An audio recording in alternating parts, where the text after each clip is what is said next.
You're listening to the Secure Dad Podcast. Discover ways to secure your home, protect your family, and embrace your role as a protector parent. Welcome, friend. I'm Andy Murphy, the creator of The Secure Dad. This podcast serves to help families become proactive in their safety. The information I share on this podcast is for general information purposes only. My goal is to empower you to make safer decisions for yourself and your family because our safety is our own responsibility. Today, I'm going to be sharing with you 3 things that I do to boost my situational awareness, and these are things that everybody can do if you just make a habit out of it. All of that and more ahead on the Secure Dad Podcast. Are you looking for a service to remove your data online? You might find this hard to believe, but some data removal companies may actually compromise your data. Some companies send opt-out requests with your data automatically to all data brokers on their list. So if that broker didn't have your information before, then they do now. That's not how it's supposed to work. Delete Me is different. Delete Me manually checks whether your data is listed on a broker's site. Then they only send an opt-out request to websites that your data was discovered. That way your private information is removed and can't be sold. If you want to get your personal information removed from search sites, go to joindeleteme.com/dad. They're offering 20% off their privacy plans to everyone listening with the code DAD. Delete Me really does value your privacy, and they work to protect it in many ways. See why I find Delete Me essential to my privacy at joindeleteme.com/dad and use promo code DAD to get 20% off today. Delete Me is the sponsor of the Secure Dad Podcast. Today on the show, I want to share with you 3 things that I do regularly when I'm out in public and try to spot trouble before it starts. And many times, trouble isn't present, but it's still good to make wise decisions so that you don't find yourself in a bad spot. Now, of course, we can't always be 100% aware all of the time. We need to enjoy our life, right? Sometimes our brain just isn't at 100%, so it's really unrealistic to think that we're going to be switched on all the time. We just can't keep up that level of surveillance. Now, while the title of this podcast is very simple, we need to understand that situational awareness is very complex. You can't get everything you need to know about situational awareness from a TikTok video or from a thread on X. This was discussed recently on an episode of the Left of Greg podcast with Greg Williams and Brian Marin. They really help to bring into focus that situational awareness is really only a part of a larger process of thinking about your safety seriously. That's episode number 226 of the Left of Greg podcast, which was released earlier in October. Go and listen if you have a chance. Now, as I alluded to a moment ago, we can't be switched on all the time. Not even I can do it, and I've studied this stuff a lot over the last 7 years. The fact is that we're going to get tired. We're going to get distracted by the fun dog in the parking lot, or we're just going to have our faces buried in our smartphones. Knowing that we can't be situationally aware all of the time, I realized that I need to develop something that I call secure habits. These are habits that I have created over time from what I have learned about being safe in public. While my brain may not always be switched on, if I commit to some hardcore habits, I still have some security radar working for me. So here are 3 security habits that you can use to boost your situational awareness. Number 1 comes in the parking lot. When you're getting out of your car, make sure to check the area around your vehicle. I have circular blind spot mirrors on both of my mirrors on my car, and I look at them before getting out to make sure that no one is standing beside me, ready to rush me if I open the door, or to make sure that I don't open the door as somebody is getting into the car next to me. Then I also scan a larger area around me in the parking lot to see what's generally going on and if there's somebody who may not fit in. Now, I've done this for a long time, but I heard Patrick McNamara say it as 5 and 25. He says that you need to first look 5 yards out from your car and then another 25 yards out to see what's going on before you exit your vehicle. It was really cool to hear him say that, because I'd been doing it for so long, but I think his methodology of saying 5 and 25 is very memorable. So no matter how you think about it, make sure that you're looking at that immediate area around your vehicle and then a little further out to assess what's going on. Secure habit number 2 is to look up and out. This means that we limit the opportunity to be distracted in public because there's going to be so many things that distract us in public, we don't need to add anything to it. The best way we can do this is by not being on our phones while we're out. And I know that's hard, and I'm not going to sit here and preach at you for this, and I don't want you to think that I never look at my phone in public. Generally, I don't, but I do from time to time. When our faces are on our phones, we are down and in, and that is the exact opposite of what we need to be doing.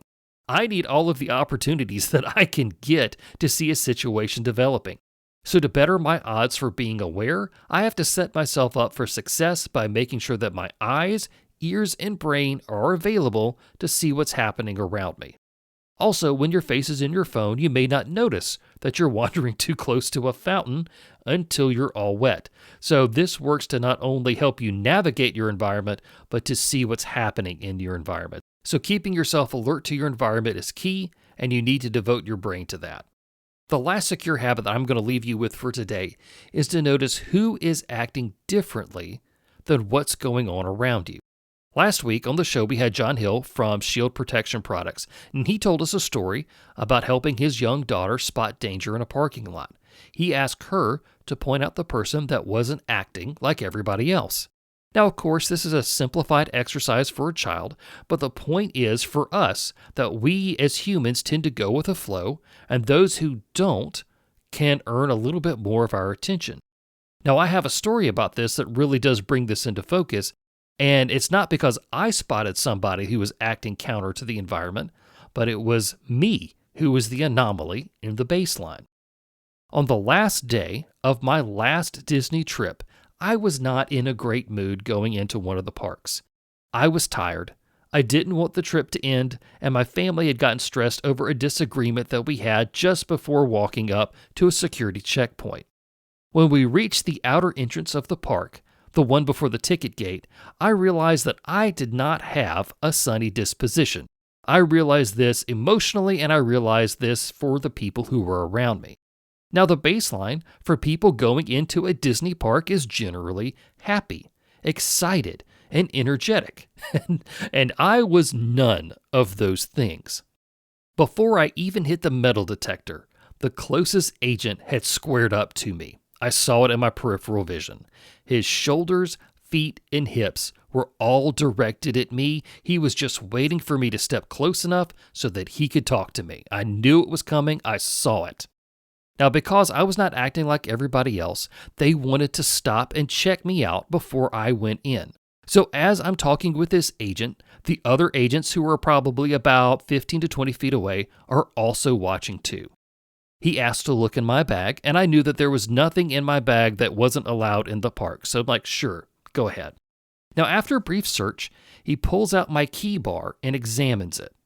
And he gets very excited. And he taps my key bar and says, "Sir, you can't have that knife right there. Get it out for me." And he hands the key bar back to me. He even had this little bit of happy feet going on because he bounced up onto the balls of his feet and he looked away so I wouldn't catch the smirk that was on his face.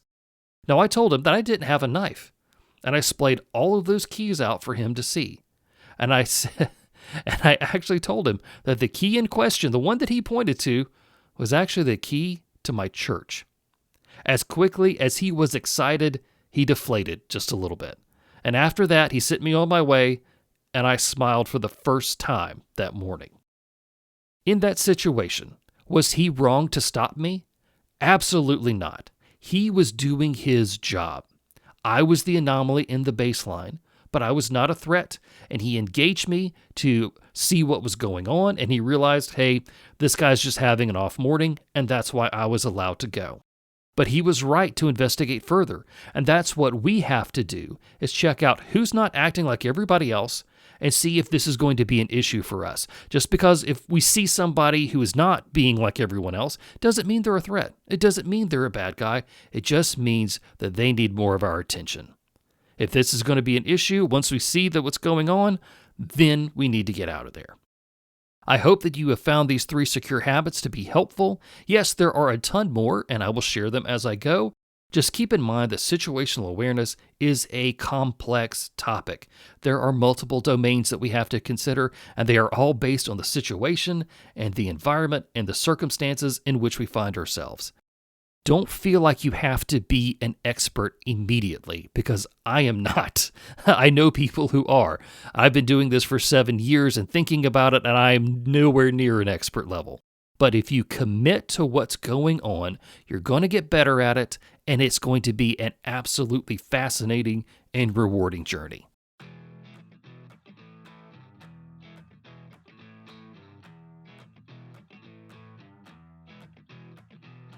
Well, that's all that I have for the Secure Dad podcast for today. Thank you, friend, for listening. Get back your privacy and personal data with help from Delete Me. Get 20% off a privacy plan when you use the code DAD at checkout. There's a link in today's show notes. If you'd like for your child to have a smartphone, but not access to the entire internet or social media, consider a TrueMe phone. I think TrueMe is a great first phone. Click on the link in the show notes and use code TheSecureDad at checkout for $50 off a phone of your choice. If you'd like to know more about the Secure Dad, join me on Instagram and X. My username for both platforms is TheSecureDad. And of course, my site is available to you 24/7 at thesecuredad.com. I'm Andy Murphy, reminding you that our safety is our own responsibility.